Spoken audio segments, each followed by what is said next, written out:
गणेशोत्सव अवघ्या काही दिवसांवरती आहे आणि अंतिम टप्प्यामध्ये सर्वच सार्वजनिक गणेशोत्सव मंडळांची तयारी पाहायला मिळते। सध्या आपण पाहतोय की लालबाग परिसरामध्ये असलेल्या गणेश गल्लीस म्हणजेच मुंबईच्या राजाची यंदा आपण पाहतोय की उज्जैनच्या महाकालच्या मंदिराचा देखावा साकारण्यात येत आहे। त्यामुळे अंतिम टप्प्यामध्ये ही तयारी आलेली आहे। यंदा आपण पाहतोय की 97 वर्ष आहे आणि या वर्षी मात्र उज्जैनच्या महाकाल मंदिराचा देखावा साकारण्यात येत आहे। तब्बल लाखोच्या संख्येने भाविक जे आहेत ते बाप्पाच्या दर्शनासाठी येत असतात। मात्र या मंडळाकडून दरवर्षी आपण पाहतो की वेगवेगळ्या पर्यटन स्थळ असो किंवा मग तीर्थक्षेत्र असो अशावरती हे देखावे जे आहेत ते साकारण्यात येत असतात। त्यामुळे यंदा आपण पाहतोय की उज्जैनच्या महाकाल मंदिराचा देखावा साकारण्यात येत आहे। त्यामुळे इथे येणारे जे भाविक आहेत लाखोच्या संख्येने भाविक येत असतात, त्यांच्या सुरक्षेच्या दृष्टिकोनातून एक विशेष खबरदारी जी आहे ती यंदाच्या वर्षी घेण्यात येणार आहे। सोबतच आपण पाहतोय की उद्या संध्याकाळीच म्हणजेच 8 वाजता बाप्पाच्या मुखदर्शनाचा सोहळा जो आहे तो उद्या संध्याकाळी पार पडणार आहे। त्यामुळे एकूणच आपण पाहतोय की सगळीकडेच एक वेगळाच माहोल सध्या मुंबई शहरामध्ये पाहायला मिळतोय। एक वेगळाच उत्साहाचं वातावरण जे आहे ते आपल्याला अवघ्या या 2 दिवसामध्ये पाहायला मिळणार आहे।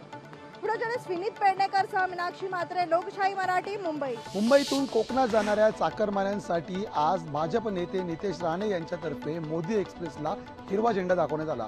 उद्या भाजप नेते निलेश राणे आणि मंत्री मंगलप्रभात लोढा या 2 नेत्यांच्या हस्ते 2 विशेष ट्रेन कोकणामध्ये सोडण्यात येणार आहेत। त्यामुळे भाजपकडून एकूणच मुंबईतील कोकणवासीय चाकरमान्यांना येत्या निवडणुकीमध्ये भुरळ घालण्यासाठी या विशेष गाड्या सोडण्यात येत असल्याची चर्चा आहे। कॅमेरामन लालचंदसह मी चेतन नावरे, मुंबई। राष्ट्रवादी काँग्रेसचे एसपी गटाचे अध्यक्ष शरद पवार हे कोल्हापूर जिल्ह्याच्या 3 दिवसापासून दौऱ्यावर आहेत। काल समरजित घाटगे यांचा त्यांनी राष्ट्रवादी काँग्रेसमध्ये पक्षप्रवेश करून घेतला आहे। यावेळेस बोलताना शरद पवार यांनी असं सांगितलं होतं की ज्यांना मी सर्व दिली, सत्ता दिली, पद दिले ते संघर्षाच्या काळात मला सोडून गेले, असं भाष्य शरद पवार यांनी केलं आहे। यावर बोलताना राज्याचे कॅबिनेट मंत्री हसन मुश्रीफ यांनी असा दावा केला की शरद पवार हे माझ्यासारख्या अल्पसंख्याक कार्यकर्त्याला त्रास देत आहेत। इकडे शरद पवार हे पुरोगामी विचाराची भूमिका मांडत आहेत, मात्र दुसरीकडे माझ्यासारख्या अल्पसंख्याक कार्यकर्त्याला त्रास देत आहेत अशी भूमिका हसन मुश्रीफ यांनी मांडलेली आहे। त्यामुळे पाहणं महत्त्वाचं ठरणार आहे आगामी काळामध्ये कागलची जनता कुणाला साथ देणार।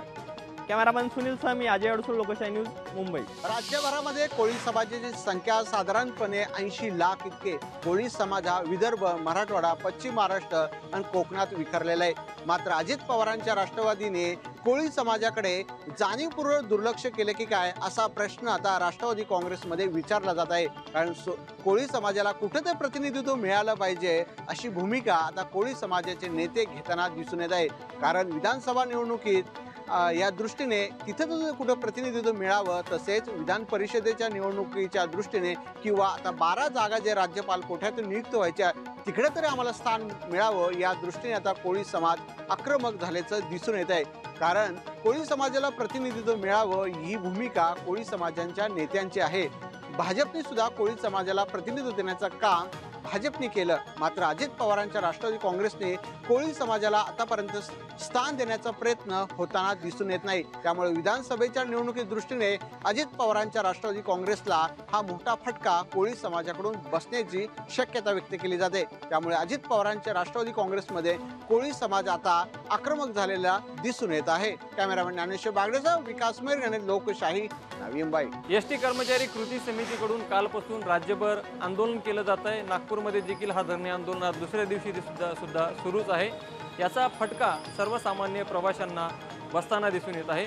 नागपूरच्या बसस्थानकावर सकाळी अनेक प्रवासी जे आहेत ते आपल्या नियमित कामासाठी जाण्यासाठी बस पकडण्यासाठी बसस्थानकावर तर दाखल झाले, मात्र त्यांना बस न मिळाल्याने आल्या पावली त्यांना परत जाण्याची वेळ आली। तर आज आरोग्य विभागातील परीक्षा असल्याने अनेक विद्यार्थ्यांना देखील बस न मिळाल्याने जे आहे ते खाजगी बसेसमधून प्रवास करत जावा लागला। आणि सोबतच नागपूर बसस्थानकामध्ये नियमित जे आहे ते 120 ते 25 गाड्या जे आहेत ते मुक्कामी येत असतात आणि काल आंदोलन असल्यामुळे फक्त 20 ते 25 गाड्या बसस्थानकातून सुटल्या। त्यामुळे जवळपास 80% गाड्या बसस्थानकातून सुटल्याच नसल्याचं जे आहे ते आंदोलकाचा दावा असून आता जो आज मुख्यमंत्र्यांसोबत चर्चेला सकारात्मक चर्चा जर झाली आणि त्यातून मार्ग जर निघाला तर हा आंदोलन माघारी घेण्यात येईल, अन्यथा हा आंदोलन जो आहे तो अशाच पद्धतीने सुरू राहणार अशी माहिती आंदोलकाकडून देण्यात आली आहे। लोकशाही मराठीकरता मी ज्ञानेश्वर पवार, नागपूर. बीड जिल्ह्यामध्ये गत आठवडाभरापासून दमदार अशा पावसाने हजेरी लावलेली आहे आणि त्यामुळेच सध्या नदी नाले जे आहेत ते ओसंडून वाहताना पाहायला मिळत आहे. परंतु दुसरीकडे जर पाहिलं तर खरीप हंगामातील जी काही पिकं आहेत ती मोठ्या प्रमाणात नुकसान झाल्याचं पाहायला मिळत आहे. बीड जिल्ह्यामध्ये जवळपास 58,000 हेक्टरवरील जे पिकं आहेत ते बाधित झाल्याचं दिसून येत आहे. यामध्ये प्रामुख्यानं माजलगाव, आष्टी आणि पाटोदा या तालुक्यांमध्ये सर्वाधिक शेतकऱ्यांचं नुकसान जे आहे ते झालेलं आहे. याबरोबरच जर पाहिलं तर 72 तासांच्या आतमध्ये शेतकऱ्यांना हे पिकाची नोंद जी आहे ती क्रॉप इन्शुरन्स कंपनीच्या माध्यमावरती नोंदवणं हे आवश्यक आहे. परंतु याच दरम्यान असंख्य अशा अडचणींचा सामना या शेतकऱ्यांना करावा लागतो आहे. एकंदरीत जर पाहिलं तर या जाचक अटी रद्द केल्या जाव्यात अशी मागणी जी आहे ती सध्या शेतकऱ्यांमधून केली जाते आहे. यामुळेच सरसकट जी पिकाची जी काही नुकसान भरपाई असेल ती दिली जावी अशी मागणी जी आहे ती सध्या शेतकऱ्यांमधून केली जाते. विकास माने, लोकशाही मराठी, बीड. सोलापूर शहर हे स्मार्ट सिटी शहर म्हणून ओळखलं जाते, मात्र याच स्मार्ट सिटीमध्ये जो आहे तो कचऱ्याचा ढीग जो आहे तो आपल्याला या ठिकाणी पाहायला मिळत आहे. हा परिसर जो आहे तो सिद्धेश्वर मंदिरातील बाहेरील हा परिसर जो आहे तो ओळखला जातो आणि याच परिसरात जे आहे ते या ठिकाणी कचऱ्याचा ढीग जो आहे तो आपल्याला या ठिकाणी पडलेला दिसत आहे. एकंदरीत पाहिलं गेलं तर या कचऱ्याच्या ढीगवरती जे आहे ते महापालिकेचं दुर्लक्ष असल्याचं चित्र जे आहे की आपल्याला या ठिकाणी पाहायला मिळत आहे. एकीकडे महानगरपालिका जे आहे ते स्वच्छ सोलापूर, सुंदर सोलापूर अशी टॅगलाईन जी आहे ते महापालिकेने दिली आहे. मात्र ही टॅगलाईन महापालिकेच्या अनुषंगाने लागू होती का असं चित्र जे आहे ते कचरा बघितल्यानंतर आपल्याला पाहायला मिळेल. सोलापूर शहरात अनेक ठिकाणी असेच जे आहे ते कचऱ्याचे ढीग जे आहे ते या ठिकाणी लागलेले आहेत. याकडे महापालिका कधी लक्ष देणार, महापालिकेचे प्रशासन अधिकारी कधी लक्ष देणार असा संताप जो आहे तो नागरिकांकडून व्यक्त केला जात आहे. वसीम अत्तार, लोकशाही न्यूज, सोलापूर. एसटी कर्मचाऱ्यांच्या आंदोलनाचा आज दुसरा दिवस आहे. एसटी कर्मचाऱ्यांच्या आंदोलनामध्ये महाविकास आघाडीचा संबंध आहे. महाविकास आघाडीकडून काहीतरी करण्यात येत आहे असे आरोप होत आहेत. मात्र महाविकास आघाडीकडून एकूणच शिवसेना ठाकरे गटाचे नेते अनिल परब यांनी हे आरोप आहेत ते फेटाळलेले आहेत. महाविकास आघाडीचा कोणताही संबंध नाही आहे. मात्र एकूणच ज्यामध्ये 2 नेते होते, सदाभाऊ खोत आणि गोपीचंद पडळकर, हे आता सत्ताधाऱ्यांसोबत आहेत. त्यामुळे कुठेतरी हे आंदोलन आहे ते भरकटलं जात आहे. मात्र या आंदोलनामध्ये अराजकीय असं हा आंदोलन आहे, कोणताही महाविकास आघाडीच्या नेत्याचा संबंध नाही. मात्र आजची मुख्यमंत्री एकनाथ शिंदे यांची बैठक थोड्या वेळामध्ये होणार आहे. या बैठकीमध्ये तोडगा निघतो का याकडे सर्वांचं लक्ष आहे. कॅमेरा पर्सन हवीद मस्तांसह स्वप्नील जाधव, लोकशाही मराठी, मुंबई. गणेश उत्सवाच्या निमित्ताने मुंबई गोवा राष्ट्रीय महामार्गावरून प्रवास करणाऱ्या चाकरमानी तसेच गणेश भक्तांसाठी महत्त्वाची माहिती. आज मध्यरात्री 12 वाजल्यापासून मुंबई गोवा राष्ट्रीय महामार्गावरील अवजड वाहनांची वाहतूक ही पूर्णपणे बंद करण्यात आलेली आहे. तसे निर्देश जिल्हा पोलीस प्रशासनाने दिलेले आहेत. याशिवाय मुंबई गोवा राष्ट्रीय महामार्गावरून प्रवास करताना अनेक ठिकाणी वाहतूक कोंडीचा सामना करावा लागतो. मात्र यासाठी आता रायगड पोलिसांनी कंबर कसली आहे. ज्या ठिकाणी वाहतूक कोंडी होते त्या ठिकाणी पोलीस अधिकारी आणि कर्मचारी तैनात करण्यात आलेले आहेत. वाहतूक कोंडीचं हॉटस्पॉट म्हणून पाहिलं जातं ते माणगावकडे. माणगाव विशेष केंद्रित करण्यात आलेलं आहे. माणगावचं जे बस स्थानक आहे त्या बस स्थानकामध्ये मुंबईहून गोवाकडे जाणाऱ्या ज्या बसेस आहेत त्यांना प्रवेश बंद करण्यात आलेला आहे. त्याऐवजी गोवा बाजूला एका विशिष्ट ठिकाणी बस स्थानकाची सोय करण्यात आलेली आहे. त्यामुळे आता एसटी बसेसमुळे माणगावमध्ये वाहतूक कोंडी होणार नाही याची काळजी वाहतूक शाखेचे पोलीस आणि त्याचबरोबर रायगड जिल्ह्यातल्या पोलिसांनी घेतलेली आहेत. स्वतः रायगड पोलीस अधीक्षक त्याचबरोबर अतिरिक्त पोलीस अधीक्षक यांच्यासह ठिकठिकाणचे पोलीस उपविभागीय अधिकारी हे मुंबई गोवा राष्ट्रीय महामार्गावरती सतत गस्त घालत पहारा देणार आहेत. वाहतूक कोंडीची किंवा अपघाताची समस्या उद्भवल्यास जवळच मदत केंद्र निर्माण करण्यात आले. त्याची मदत प्रवाशांनी आणि गणेश भक्तांनी घ्यावं असे आवाहन करण्यात आलेलं आहे. व्हिडिओ जर्नलिस्ट ओम गोरेगावकर सह भारत गोरेगावकर, लोकशाही मराठी, रायगड. गेल्या 48 तासापासून कोल्हापूर शहर आणि परिसरात सोबत ग्रामीण भागामध्ये मोठ्या प्रमाणावरती पाऊस कोसळतोय. परिणामी पंचगंगेच्या पाणी पातळी आता झपाट्याने वाढवताना आपल्याला दिसून येते आहे. सध्या पंचगंगेची पाणी पातळी ही 22 फूट 4 इंचावरती पोहोचली असून तासागणिक संत गतीनं पाणी पातळीत वाढ होताना पाहायला मिळते. त्यामुळे आता 19 बंधारे आहेत ते पाण्याखाली गेले आहेत. त्याच्यामध्ये राजाराम, शिंगणापूरसह 19 बंधाऱ्यांचा समावेश असल्याचं आपल्याला दिसून येते.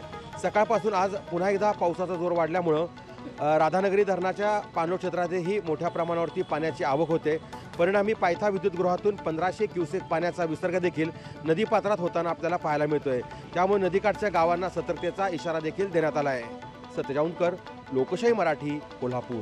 जळगाव राज्य मार्ग परिवहन मंडळाच्या 11 कामगार संघटनेच्या कृती समितीने मंगळवारी मध्यरात्रीपासून आंदोलनाद्वारे संप पुकारला आहे। त्यामुळे राज्यभरातील राज्य मार्ग परिवहन मंडळाची बस सेवा ठप्प झाली आहे।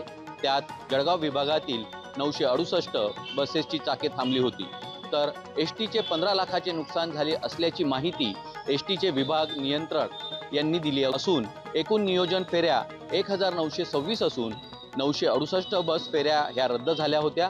यामध्ये 958 बस फेऱ्या रस्त्यावर धावल्या आहेत।